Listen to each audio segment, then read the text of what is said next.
This is CBC Nova Scotia News. Longing for home. A 94-year-old who lost her home in the Long Lake wildfire still hopes to return. Construction up. Halifax sees a big increase in housing starts with thousands of units underway. And grain concerns. How the future of the Port of Halifax grain elevator is impacting exports in parts of the Maritimes. Our nor'easter is rolling in with snow and, yes, rain along the coast. Gusty winds for all. Your full forecast is coming up.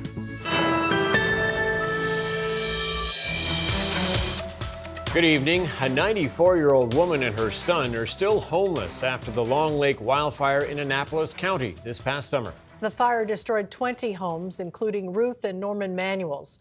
As Jane Sponigal reports, they want to return to West Dalhousie's community, but are struggling to do so.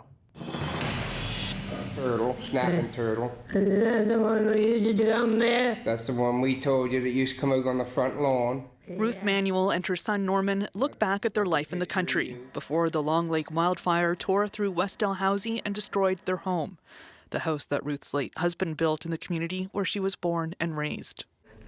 I got no home now to go to. Please try to get me home.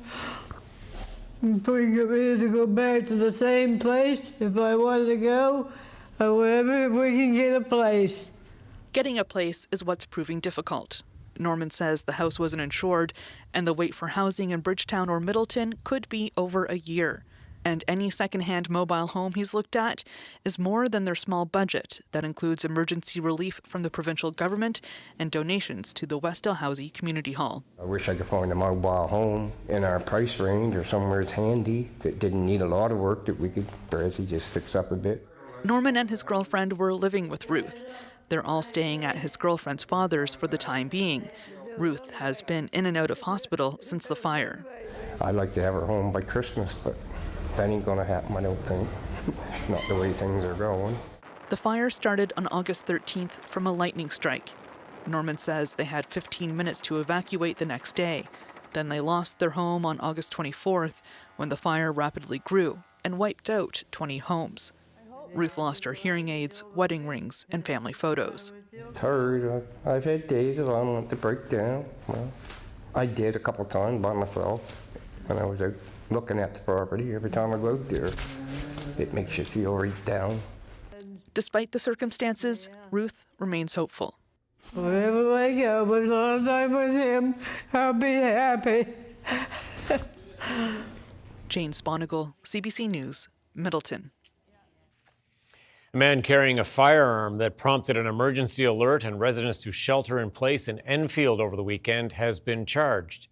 On Saturday, RCMP officers responded to a report of a man with a sawed-off shotgun on Oldham Road. The man fled into the woods as officers tried to stop him. 39-year-old Michael Franklin Garden Cole was eventually found using what they're calling a remotely piloted aircraft running along 9 Mile River. Cole is facing numerous charges, including possession of a weapon for a dangerous purpose. Police say the gun he was carrying has not been located.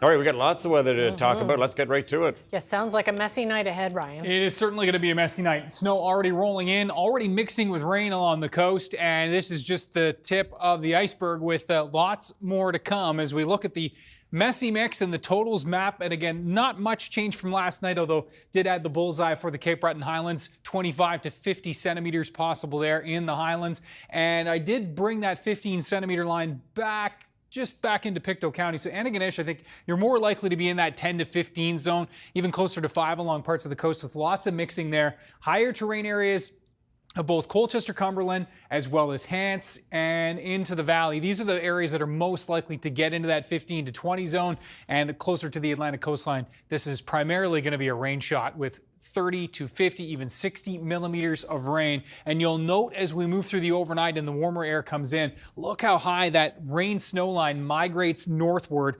Lots of mixing. Temperatures as mild as 5-6 degrees along the coastline for a time overnight. And then into tomorrow morning as the northeast wind wraps in much cooler air with this system, that rain snow line pushes back to the coast. So tomorrow morning, I think we change back over to snow for many inland areas of Nova Scotia. Right along the Atlantic coastline, likely still remaining rain, perhaps with a bit of wet snow mixing in. And then, yes, through the Wednesday morning time period, we are looking at that snow and rain tapering off to some showers and flurries, the gusty winds shifting to northwest and easing. And then we've got another front to watch for late Thursday. So we'll talk about that coming up. All right. Lots to talk about. Okay, thanks so much, Ryan. Thank you. The latest numbers show there are more than 13,000 housing units under construction in Halifax as of October. As the CBC's Andrew Lamb reports, that's a continuation of record high levels of construction in the city. There's a lot of construction going on in Halifax these days. As of October, more than 13,000 housing units are under construction in the city. And so far, the number of housing starts is up 32% from last year. All of the cranes we see across the sky and the significant housing starts numbers we're seeing now are really a response to those market fundamentals of demand about 2 or 3 years ago. LeBlanc is with a company providing mortgages to developers, among others. And while it might be years before we see many of the units under construction completed, he says Halifax is already seeing the impacts of new housing supply. There's a lot of more apartments available for rent. You know, we're seeing asking rents on new buildings already come down a little bit. We're seeing more apartments offer incentives, so that is, 1 month's free rent. There are still challenges faced by the construction industry, though, like the cost of building housing. The head of Nova Scotia's Construction Association says the prices of materials and building in general has doubled since 2020. We purchase about 25% of what goes into most properties comes from outside of Canada. So those international markets play into it, tariffs play into it. Public information from a large Halifax-based landlord shows a 55-unit apartment building it's constructing downtown is costing $655,000 per unit to build. Killam Apartment REIT's total budget for the project is tens of millions of dollars. Williams says there's hesitation from some builders to move forward with projects, possibly due to questions around things like whether interest rates will come down. Many projects are operating on a 2 to 3% return on investment, which with a business model that's high risk based, which is construction, that can evaporate pretty quickly. Williams also says there remains a labor shortage in the construction industry that has not gotten better this year. Andrew Lamb, CBC News, Halifax. Minimum wage is once again going up in Nova Scotia. The current minimum wage is $16.50 an hour. It will now go up twice next year. It will rise to $16.75 per hour on April 1st and then to $17 per hour October 1st.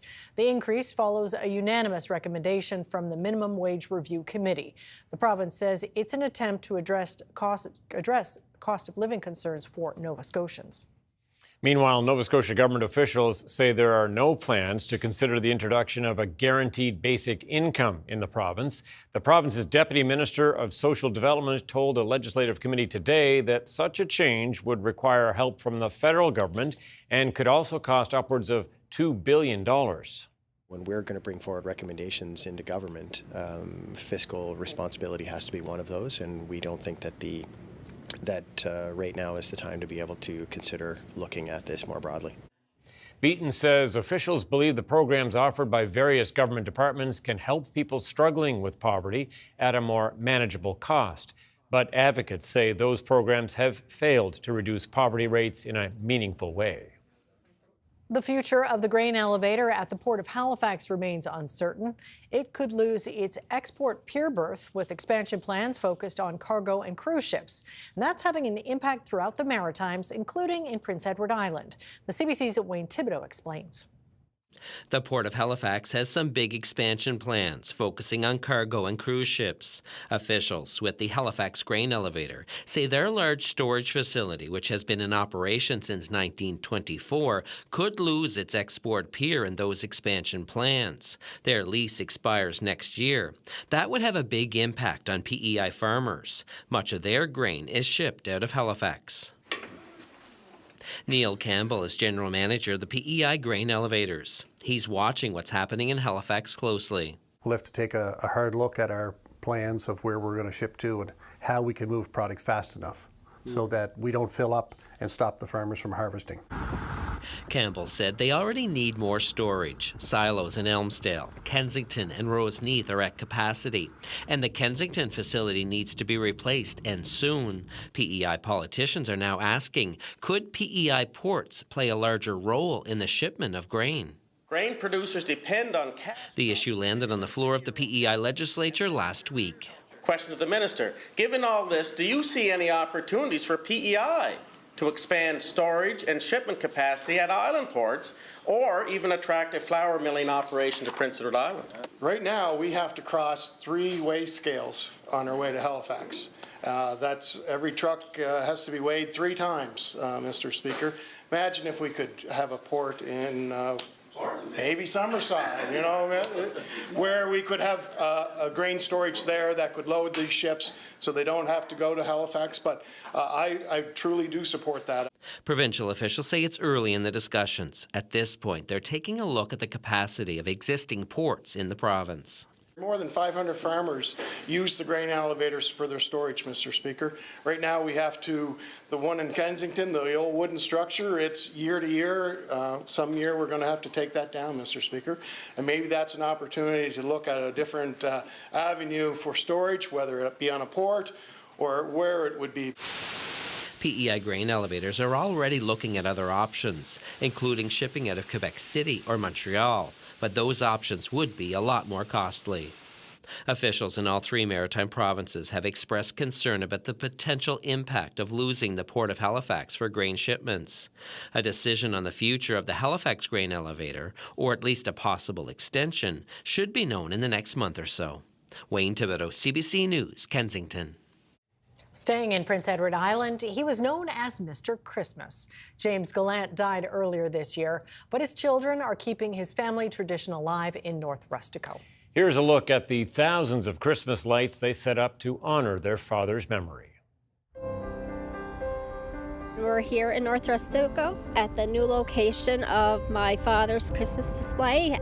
Everybody has known him as Mr. Christmas, and we're doing this to honor his memory.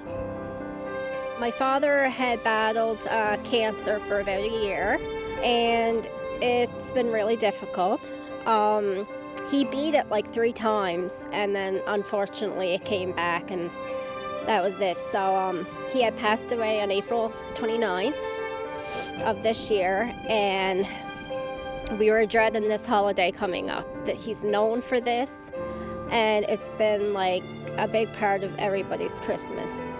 We knew we wanted to do something, but my mom just couldn't have it at her place, and it's so much work. My brother here, who is just like my dad, already does a lot of Christmas decorating. He decided to take it over. This is all for him.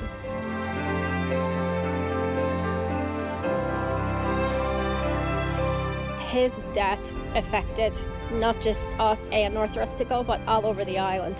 I can't tell you how many messages I got from strangers saying, you know, they had took their kids out and then now they're taking their own kids out. Like it's like been carried on. As closer to Christmas comes, it's still going to be very difficult. It's not the same. Like I'm still having a hard time going into the stores and seeing the Christmas stuff because it's just a constant reminder. But I think once I see the kids and everybody coming out closer to Christmas and seeing how happy they are, that'll make me happy. Just like it did for my dad. He's been doing this since 1989, so it was his passion, and you could see that in all the hard work he did, all the hours he put in it, and now it's great to see my brother doing it.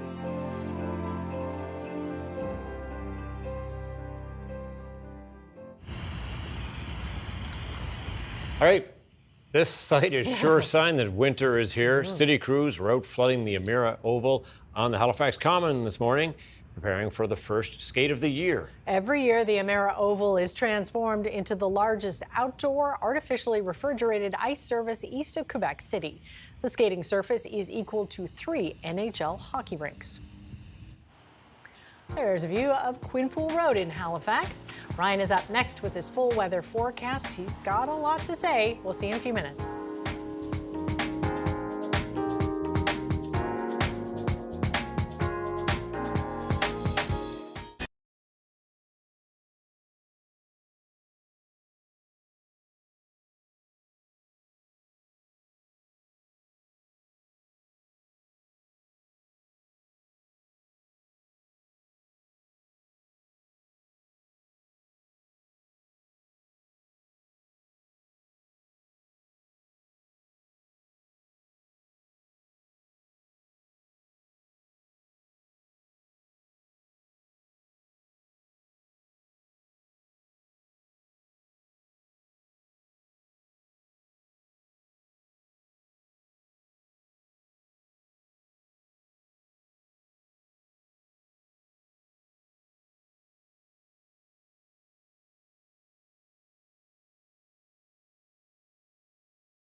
This weather update is brought to you in part by Atlantic Lottery's iGames. Play hundreds of games on the Atlantic Lottery app or at alc.ca.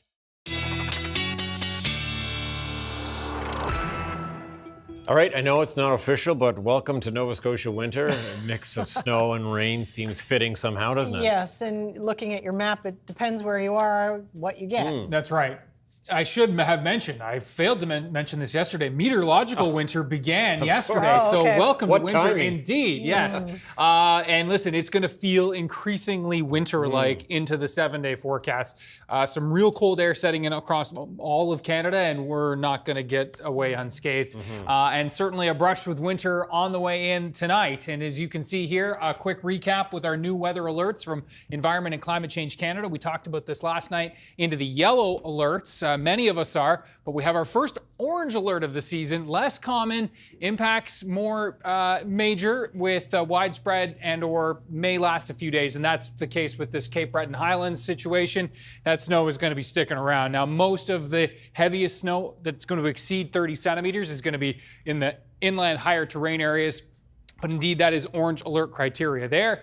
Wind warning in effect for Sydney Metro, Cape Breton County, and Richmond County. Some gusts there near 90 kilometers per hour early Wednesday. Snowfall warnings for basically all of northern Nova Scotia and a rainfall warning in effect for the southwest. These are all yellow alerts. And a special weather statement is in effect where not quite meeting warning criteria along the coast, and also a coastal flooding statement in effect from Halifax County down to Shelburne County. High tide tomorrow morning. Could see some coastal flooding due to the surge coming in with this storm. We do have a messy mix on the way. In case you missed it earlier, not much change from last night. I did pop on that 25 to 50 shot there for the Cape Breton Highlands. And I did bring that heaviest snow line back a bit further to the west. Looks like Antigonish is going to be seeing quite a bit of mixing there. Could still see some amounts near 15 centimeters, but less likely, I think, to get into that 20-25 range where the higher terrain areas of Colchester, Cumberland, Pictou, and certainly into Hants and back into the valley regions. That's where we're looking most likely to see those highest totals. And of course, lots of rain along the coast. We're already seeing that rain mixing in and that mixing line setting up just inland. It will migrate northward tonight. We'll time that out again. And there's the storm itself, which has been bringing some snow to the northeast parts of the United States. Sharp cold front.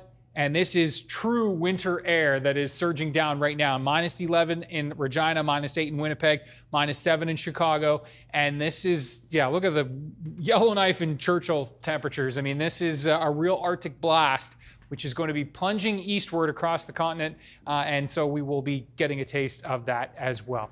Northeast winds tonight sustained in the 40 to 50 range. Some gusts 60, 70, 80 kilometers per hour. And as we will time those winds out in a moment, look at the northerly winds tomorrow gusting to 50 and then tapering to lighter winds into the afternoon. Timeline, there's that rain snow line migrating northward through this evening into the early overnight. So I think we could see some rain mixing in as far north as Truro at times, but then only briefly. Is that by the time we get to Wednesday morning, the rain snow line pushes back down towards the Atlantic coastline as cold air wraps into this system.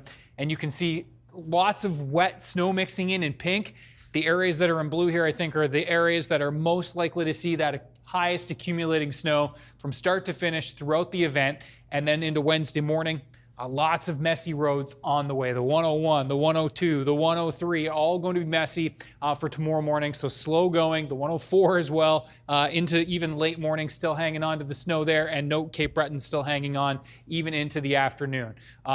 Just quickly, those winds are going to be ramping up, those northeast winds gusting widespread 60 to 70, but there are those coastal winds that could top 90 to 100 kilometers per hour in Cape Breton. The mainland will see those winds backing off earlier than Cape Breton will. There's this cold front. Thursday afternoon, some showers, and then the front comes through. We go from showers to flurries Thursday evening. Forecast models starting to up the amounts that we could see with this Thursday evening shot, maybe 2 to 5 centimeters possible with this burst coming in, and even a little bit more possible in Cape Breton with a very blustery Friday with some gusty winds. And so it's going to really feel winter-like with highs near -6 and the wind chill feeling much cooler than that. Cool Saturday, a little shot Sunday, and then temperatures plunging back again into next week. Tom and Amy. Here we go. Bit of a deep freeze. Yep. Okay, thanks so much, Thanks, Ryan. Thank you.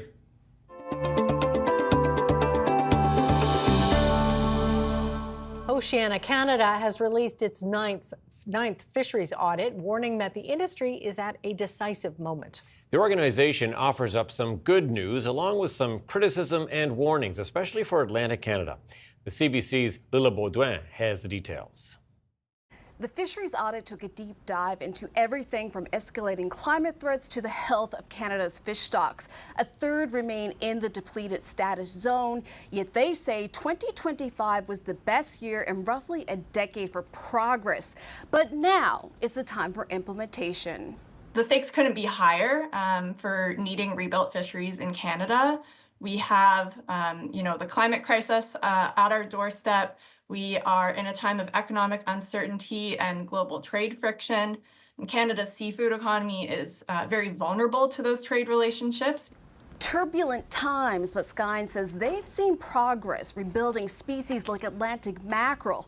However, they say what's happening needs to speed up, describing current fish protection policies as too slow, not reacting fast enough to what's happening in the water, and not including all of the available knowledge.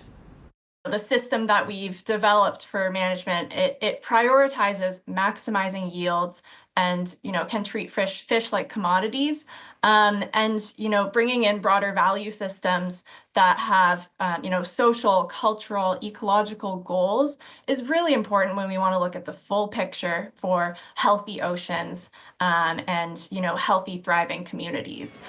CBC reached out to the Federal Department of Fisheries. They say they are already addressing some of these important topics and that they regularly engage with impacted voices. They did not speak to the time it takes for them to make decisions in response to environmental and climate change, but add they are committed to sustainable fisheries. According to the report, fisheries recovery is within reach, but getting there means faster adaptation to what's happening now. Leila Baudouin, CBC News, St. John's.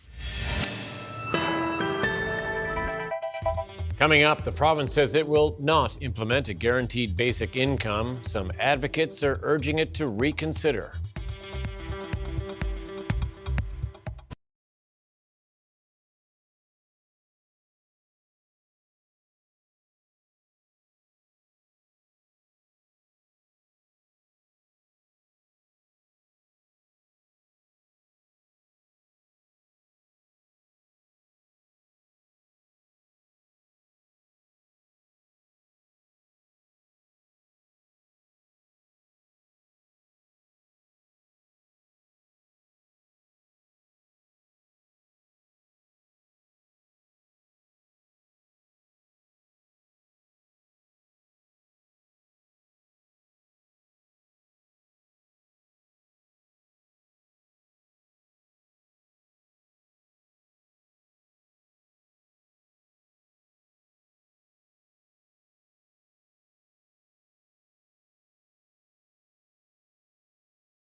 A government committee heard from proponents for a basic income for Nova Scotians as an approach to address poverty in this province. One of the people who spoke to the committee is Mandy K. Rainingberg. She is with a group called Basic Income Nova Scotia, and she is with us now. So the government says it is not considering implementing a basic income for its residents. What do you think of that?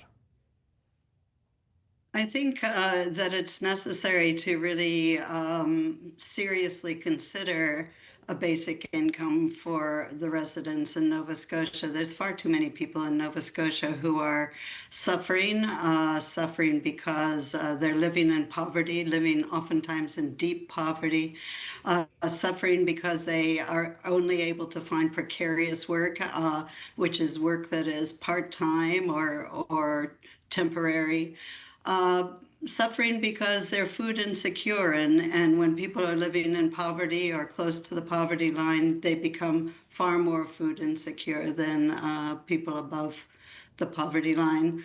So there's many situations that exist here in Nova Scotia that have made life very difficult for people, and certainly the tariff situation from south of the border is adding to the precariousness of life here, as is environmental degradation and the difficult environmental hazards that are hitting our province, for example, the fires.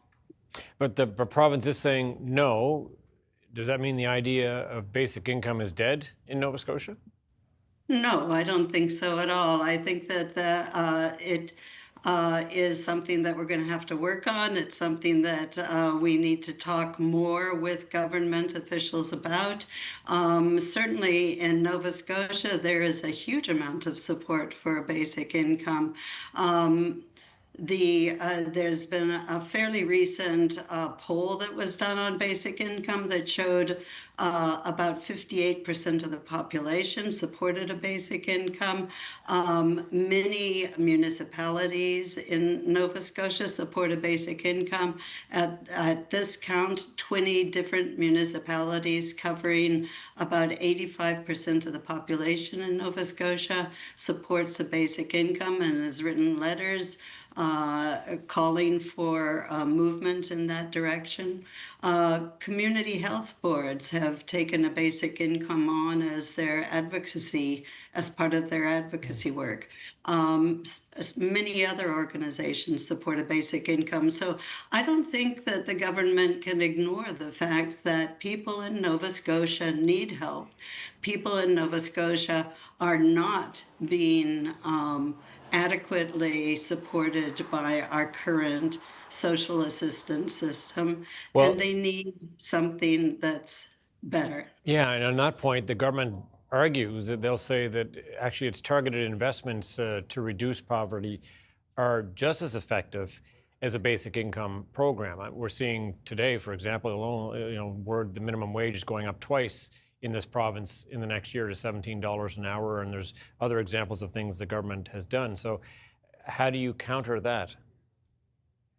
Well, I think that you're absolutely right that the government has done some things that are useful. Raising the minimum wage has helped workers that are in low-end jobs to earn more.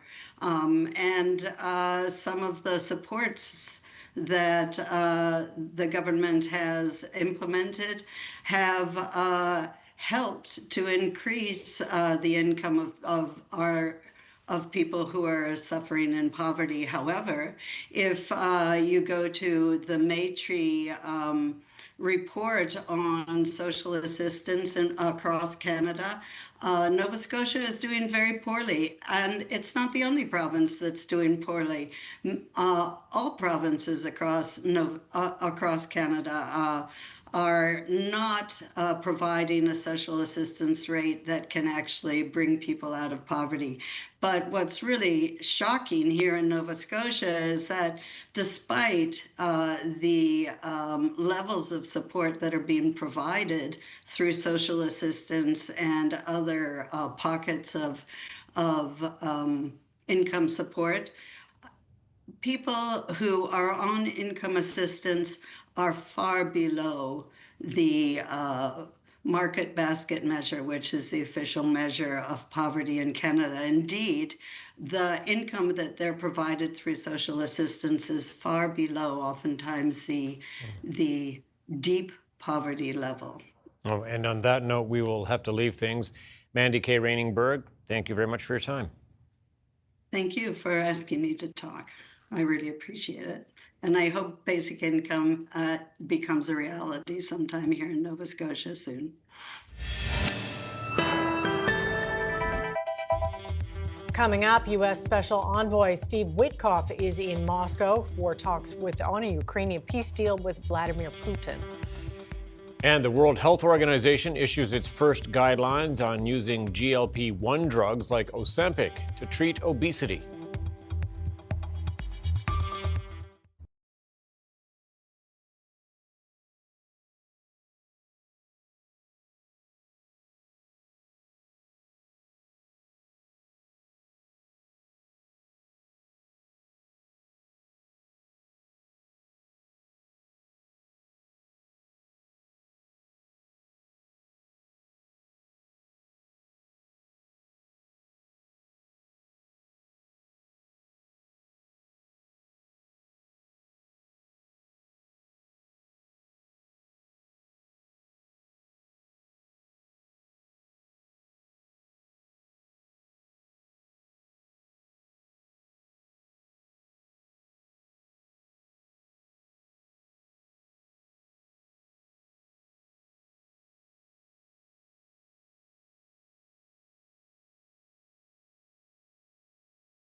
Welcome back. Vladimir Putin is accusing European countries of preventing a ceasefire for a war he started nearly 4 years ago. It comes as the Russian president met with an American delegation in Moscow to consider a revised peace plan from U.S. President Donald Trump.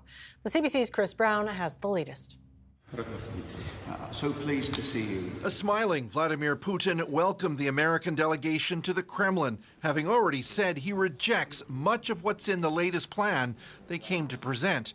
But as Ukraine's fate was deliberated and its territory potentially dissected, Ukraine's president was on the other side of Europe, in Ireland, not invited. We are waiting for the results. I think that the most sensitive things and the most difficult questions or questions with the challenges is about territories.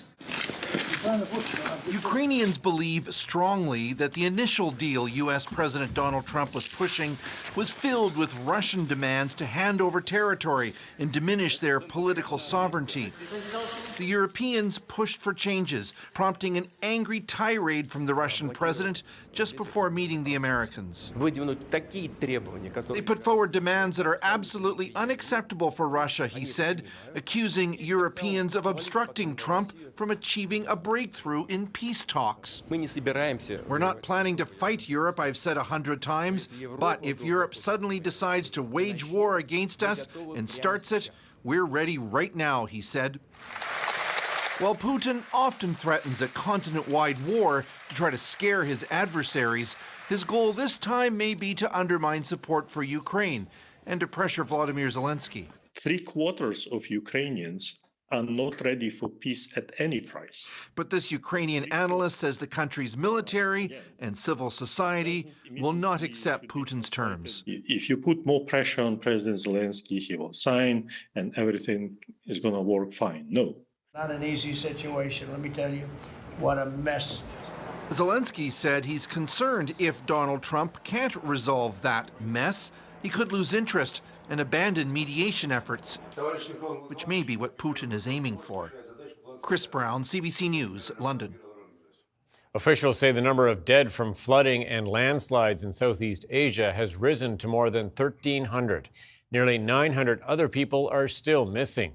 The catastrophic conditions were caused by days of heavy monsoon rains last week, inundating areas of Indonesia, Sri Lanka, and Thailand. Journalist Dave Grunebaum reports from Kuala Lumpur. Local authorities as well as environmentalists say that deforestation may have made the damage from the floodwaters even worse. They're talking about legal deforestation for mines and palm oil plantations, as well as illegal logging. Keep in mind that forests can be a protective barrier to help mitigate the damage from storms like this. So now there are people in Indonesia calling for a review of government policy, as well as investigations into the potential for illegal logging. More than 700 people are dead on the ground on Sumatra Island. Hundreds of people are missing. Rescue teams are struggling to get to some of these hard-hit remote areas. They are using choppers, but these crews cannot get to areas quickly enough. Landslides have made many roads impassable. Bridges have collapsed into the rivers. And in addition to that, cell towers are down in so many places. So authorities in the central cities cannot communicate with a lot of these remote villages to ask, do you have enough food? Do you have enough water? Are there people in your villages that need urgent medical care? So there are real concerns that some people who survived the initial floodwaters may not survive in the days ahead because they do not get aid quickly enough. There have been calls for President Prabowo to ask for international help, but so far he has not done so. Now in Sri Lanka, the government did call for international aid, and they have been getting some on the ground from Pakistan, India, and Japan. And the Sri Lankan diaspora around the world, including in Canada, has been coming together to raise money to help with the aid efforts. On the ground in Sri Lanka, more than 400 people are dead, hundreds of people are missing. Military-led rescue teams have been going around, often in boats, pulling people who are stranded on their roofs and the second floors of their houses and rescuing them. It's a difficult situation there too, just like in Indonesia. Landslides have covered roads, made them impassable. Also, bridges have collapsed into rivers. Hospitals have been swamped by flood waters. It doesn't look like it's going to get easy in the days ahead with rescue and recovery efforts because there is rain in the forecast for Sri Lanka.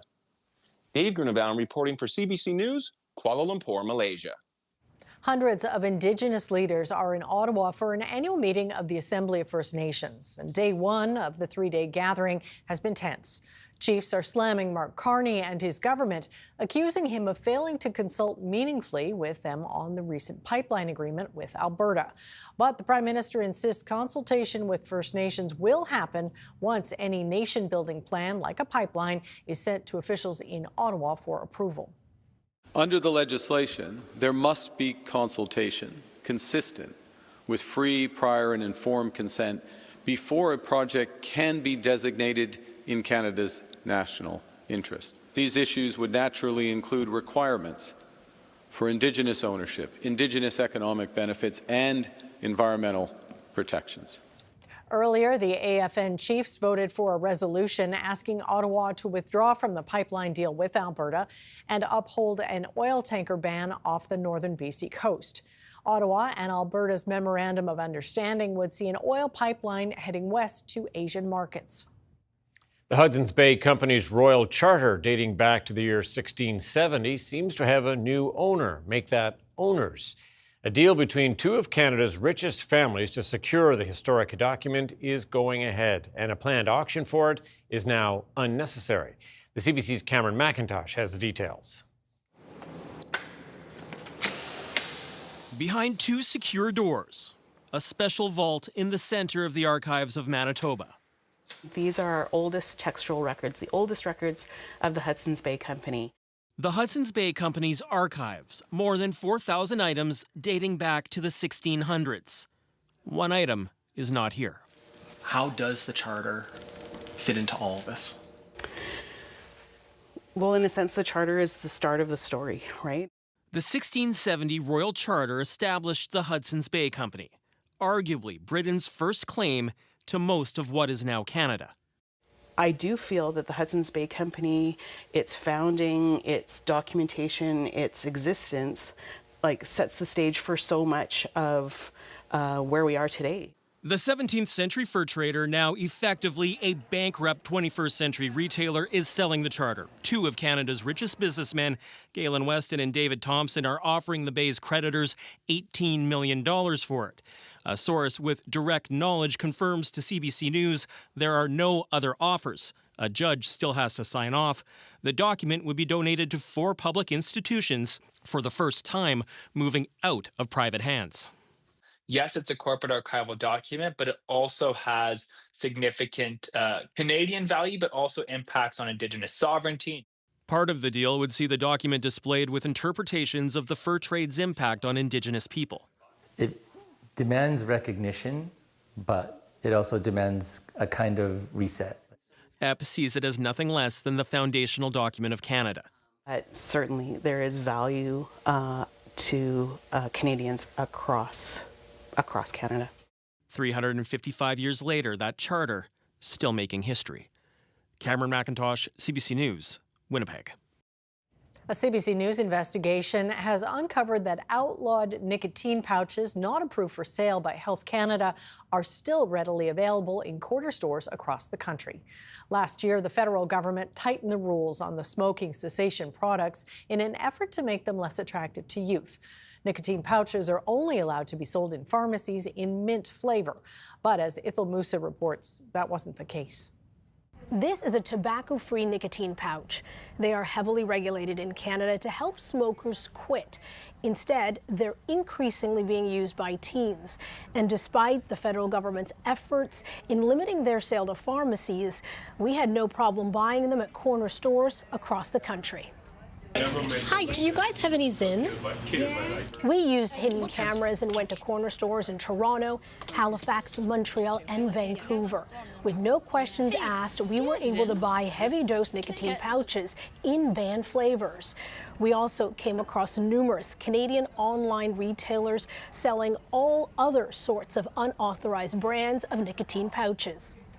Last year, the federal government tightened the rules in an effort to deter youth.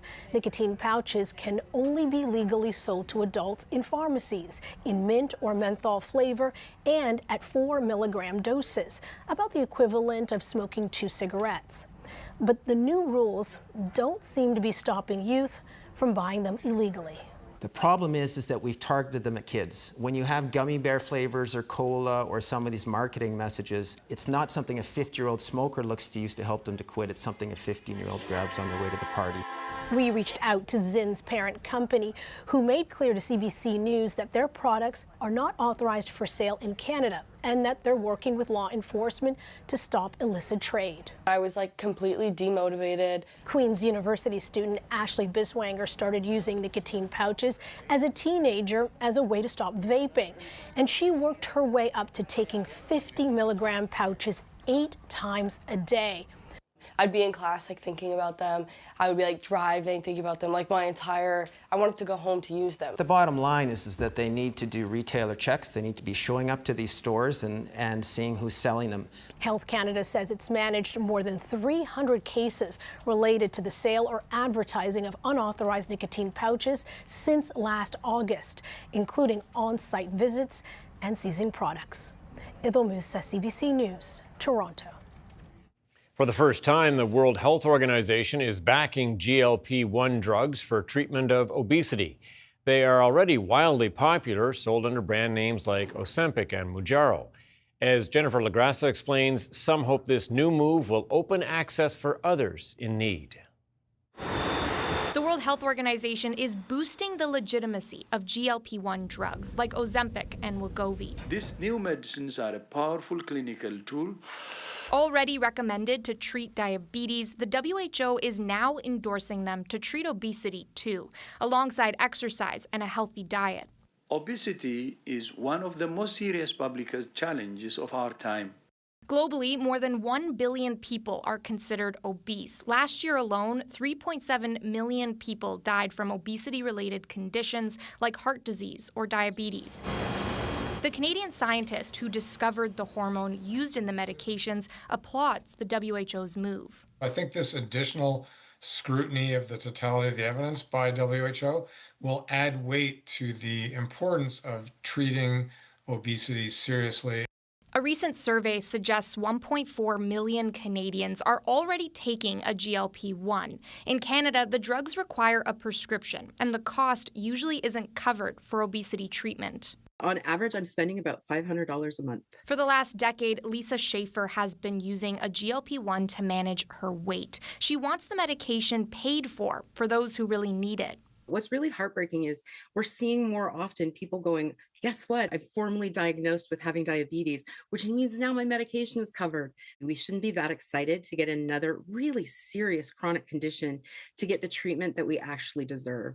And while these drugs are having their moment in mainstream culture, experts say they're not a quick fix. So these are drugs that, with side effects like muscle loss and vitamin deficiency possible. If you're thinking about, there's an event coming and you just need to lose some weight prior to that event, these meds are not for those patients. The WHO says access and affordability are still big hurdles, with the drugs projected to reach less than 10% of those who could actually benefit by 2030. Jennifer LaGrassa, CBC News, Toronto. Canada's main stock index finished in negative territory today, weighed down by losses in the basic materials sector, while U.S. markets moved higher. Here's a look at the numbers as we head to break.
This weather update is brought to you in part by Atlantic Lottery's iGames. Play hundreds of games on the Atlantic Lottery app or at alc.ca.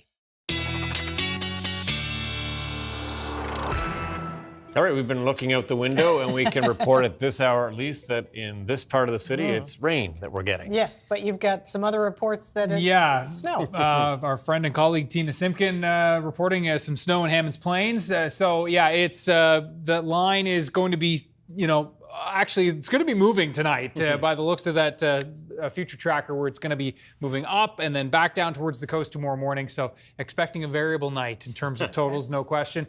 Have a look at our viewer picture of the day as we have a look here.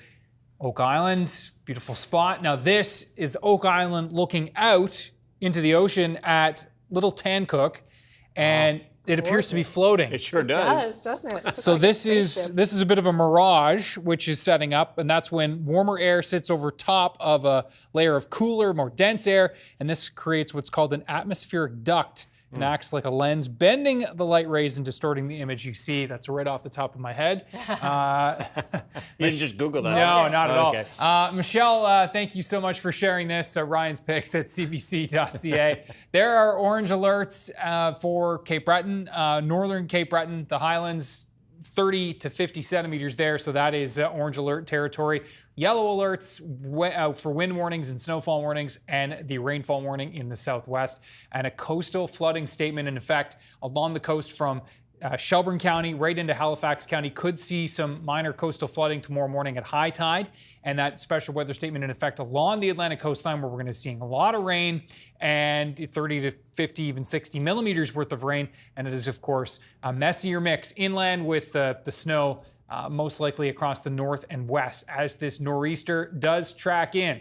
You can see the nor'easter kicks out through Wednesday. As we've been saying, it is this next front that has caught my eye over the last 24 hours, as we'll see some showers mixing to a pretty solid burst of flurries, and boy, the north winds on Friday are going to be biting in the morning, especially with morning lows in the minus double digits and teens. It will feel much cooler than that. Yes, we're not used to it. No, we certainly aren't. Okay, thanks for that, Ryan. Well, in case you didn't know, Santa uses all modes of transportation to get around this time of year.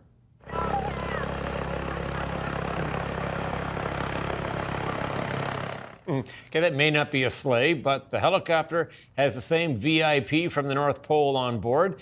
Santa landed at the Alberta Children's Hospital yesterday. And he didn't come empty-handed, carrying a red sack of gifts for the young patients. It's the second year in a row Santa visited the hospital by air ambulance. He told local media it's nice riding in the helicopter since, unlike the sleigh, he doesn't get wind blowing in his face, which is always nice. You bet. Great way to get around. That's it for us tonight. Thanks for watching. We'll see you next time. Good night. Good night.